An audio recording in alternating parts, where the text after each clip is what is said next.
Hallöchen und herzlich willkommen zurück zu Black Rose. Ein kleines Indie-Horrorspiel, Part 3 übrigens. So, ich musste das Spiel neu starten, es war wirklich ein Bug, dass der Sound einfach weg war. Jetzt haben wir wieder Sound, und schon mal viel besser. Mann, ich will das öffnen. Wildes Mausgeklicke activated. Bam! Ist was unter dem Tisch? Die Pflanze hat schon mal bessere Tage gesehen, würde ich mal sagen. Die auch. Okay, machen wir mal die Tür auf. Zack. Erstmal Maus sortieren. Die Notiz war vorher noch nicht da. There are a lot of strange things I've seen around this place. For instance, the fireplace that isn't even a real fireplace. It's some kind of ladder shaft, but there's a tough metal grate fastened over it that appears to be controlled electronically, most likely by the lockdown system. I'm assuming the shaft leads down to the basement, but it must have been sealed off because it's not accessible from anywhere down there. Another thing I've started wondering about is a metal handle that's been sitting on Michael's desk for about a month now. I asked about it once out of curiosity, but he avoided giving me a direct answer. He told me it broke off of something.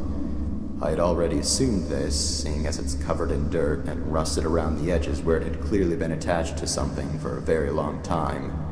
Perhaps the biggest mystery I've encountered here is the place Myrtle always went for privacy. She was often depressed, so she was always going into the downstairs hall on her way to wherever it was she went to be alone. However, she seemed to vanish. The only place she could have gone from that hallway is down into the basement, but I went down there one day to ask her something and I couldn't find her. I'm wondering if there's a secret room somewhere down there. After all, I did learn from Michael that this building is from the 1600s, long before it was ever a funeral home. Buildings as old as this one sometimes have quite a few secret areas.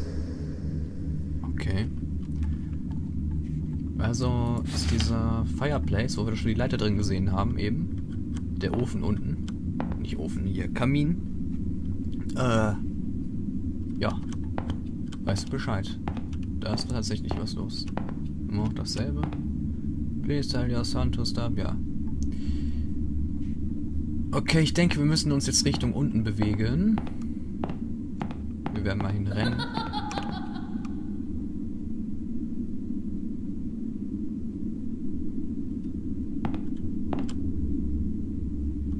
Welches Arschloch wagt es mich in so einem Spiel anzulachen? Pass auf, pass auf. Fuck you! Wherever it was, wherever you stay, I'm here to find you. Die Notiz ist weg. Oder war da mal eine? Ich weiß es gar nicht mehr. Okay. Da können wir aber noch nicht runter. Da können wir noch nicht rein. Okay, warte, jetzt muss ich kurz überlegen. Scheiße, wo muss ich denn hin? Alle Türen sind wieder zu, kann das sein? Ich glaube schon. Die Tür war in Richtung Myrtle. Genau.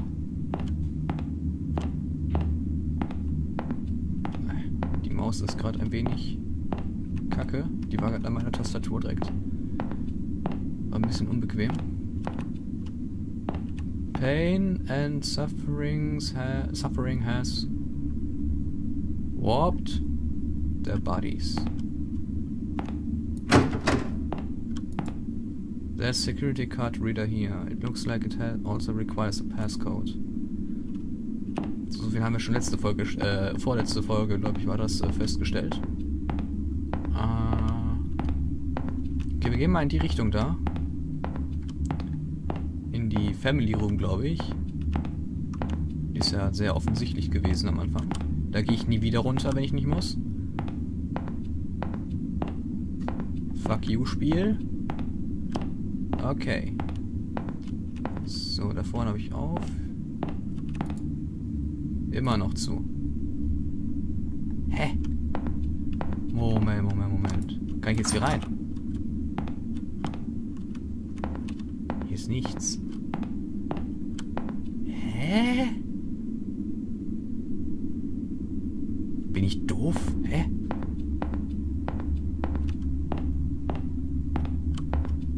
Hier bin ich wieder hier. Ach, hier ist jetzt eine andere Notiz, oder? They still haven't buried them. Sullivan has been lying in his coffin now for 2 days and Myrtle for 3. Because Conrad refused to touch Myrtle's coffin after her funeral, it had to be put aside so Sullivan could have his. Conrad still simply doesn't want to have anything to do with the burial of either of them, even if all he's doing is preparing a future grave without actually touching the coffins. I'm starting to wonder if he had some type of unpleasant encounter with Myrtle and Sullivan's coffins, or he heard some absurd rumor about their corpses. What's sad is that Myrtle and Sullivan don't have relatives who care enough about their burials to actually do something about this. Michael was embarrassed to have to tell all the relatives and friends that the actual burials couldn't be held yet. Even so, none of them objected. Maybe they just didn't see a point in doing so, considering the person they would be doing it for is already gone. I don't know. As far as feeling nervous around coffins, I do get a strange vibe now in the visitation room. The atmosphere in there is starting to feel different. The air feels heavier, a little bit oppressive even. It seems to be more noticeable today than it was yesterday. I'm not quite sure if I believe in ghosts or not, but it seems to fit what I've heard before about locations having uncomfortable negative energy due to evil or extremely upset spirits. Maybe it's just normal stuffy air. There aren't any windows in there and it is the middle of summer. Ich versuche nochmal hier runter in die Kapelle. Da liegt jetzt sogar ein Zettel. It turns out that Devin got into the morgue by stealing Sullivan's key card from the office. Mrs. Raines had been in there and forgot to lock it when she left. Nobody knows exactly how the kid figured out the passcode, but considering what a flake his mother is, that's probably just something else she inadvertently compromised. They're burying Sullivan with a few of his belongings from the funeral home. I guess because he had worked here for so long and was so loyal to his job. Michael revealed that one of those belongings is Sullivan's key card. Of course, they would need to deactivate it from the system to avoid any breaches and the chance that it was stolen. But then again, Mrs. Raines would be the one who would do that. I discovered earlier today that Devin had stolen the system log override key as well and hidden it somewhere in the building. This has got to be the most troublesome, ill-behaved kid I have ever encountered. Okay, 2 Schlüsselkarten. Eine ist die richtige. Und zwar die von Devin. Devin! Hallo Devin!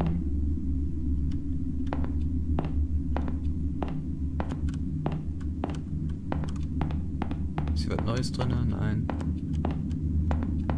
Hier muss jetzt irgendwas verändert sein. Stitched and back together. Oh. Was ist das denn? Oh Gott. Grief-stricken man killed by a train after blinding himself.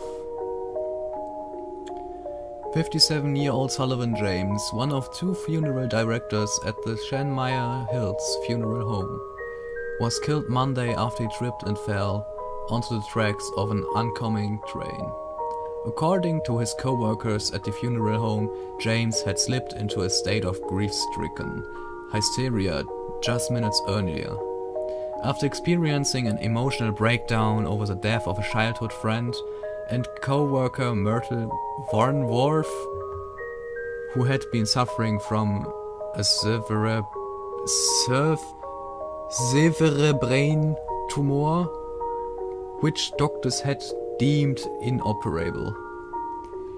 Miss Warnworth passed away 9 days after the end of her predicted death date. James, devastated, apparently gouged out his own eyes using a scalpel from the funeral home's preparation room and managed to scramble out a nearby window. Alter. Miles Trapman, an embalmer at Shenmire Hill's funeral home and a short-time co-worker of Mr. James, had begun to chase after the frenzied man through the field behind the building, but was not able to catch him before he reached a nearby segment of railroad tracks and tripped, falling down on top of them. Trapman and a few other eyewitnesses reported that James made no attempt to get up as the train quickly rolled in. Grief-stricken, Sullivan James was killed and impact the fast-moving train, hitting him with such force that he was severed, was auch immer, into 3 pieces. It has been speculated by those who knew the man that his fatal episode was driven by guilt for not treating his longtime friend how he believed he should have. This double tragedy at the Shenmire Hills funeral home has sparked a great deal of public interest in the site and has become an attraction for loitering and vandalism among young people. In the 3 days that have passed since the incident, 3 arrests have already been made. They never buried either of them, both are still here. Sullivan and murders children. Alter, scheiß die Wand an. Das ist heftig. Something's written on the back, okay. They say that if you take his rose, he wakes up. That's the only way his coffin will open. I heard that he also tears you into 3 pieces if he catches you.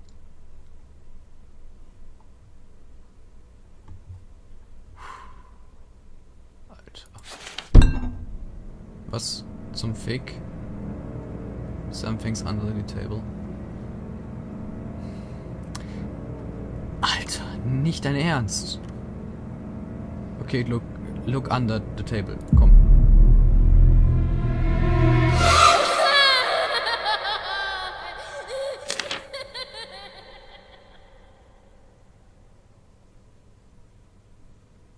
Halt die Fresse. They won't find it ever. Das war wahrscheinlich der Sohn jetzt von Mrs. Rains, meine ich, hieß sie? Ach du Scheiße, Alter. Und der lacht mich auch noch so hässlich an in mein Gesicht auch noch, ey. There's a key here. It's labeled V-Room 2. Take it. Kann ich mir das nochmal angucken? Das war einfach richtig krass. Jagt er mich jetzt? Bitte jagt mich nicht. It turns out that Devin got into the morgue. Das kenne ich schon. All those attending the funeral service for Sullivan James, please gather in the visitation room. Alter. Das Spiel ist mega geil.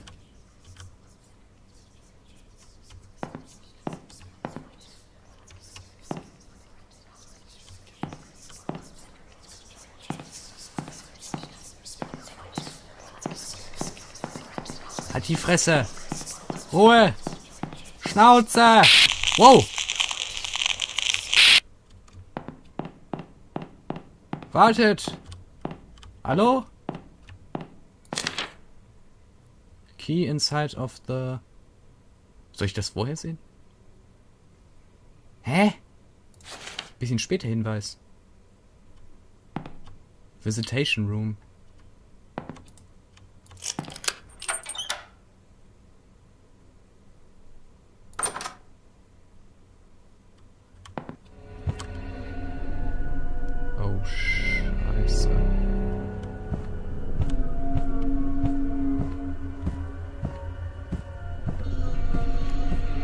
Warum leuchtet ihr?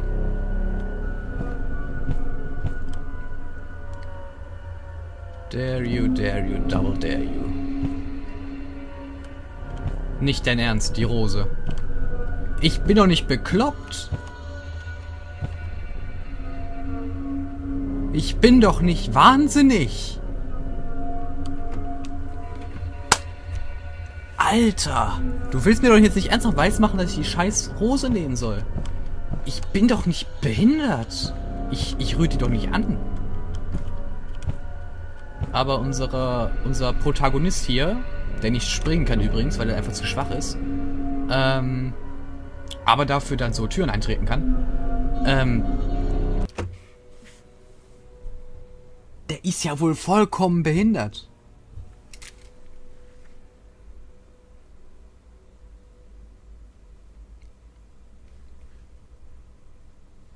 Okay, das war in meinem Zimmer.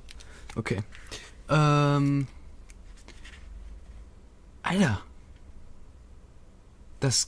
Nee. Warum? Egal. Okay, in der nächsten Folge versuche ich mal, die einfach mal zu ignorieren. Nein, Spaß. Also ich werde sie wohl mitnehmen müssen, aber ich werde, wenn... Ach Gott. Jedenfalls bis Folge 4, ja? Ich gehe jetzt erstmal wieder trinken. Und vielleicht irgendwas essen. Bis zur nächsten Folge. Haut rein. Ciao.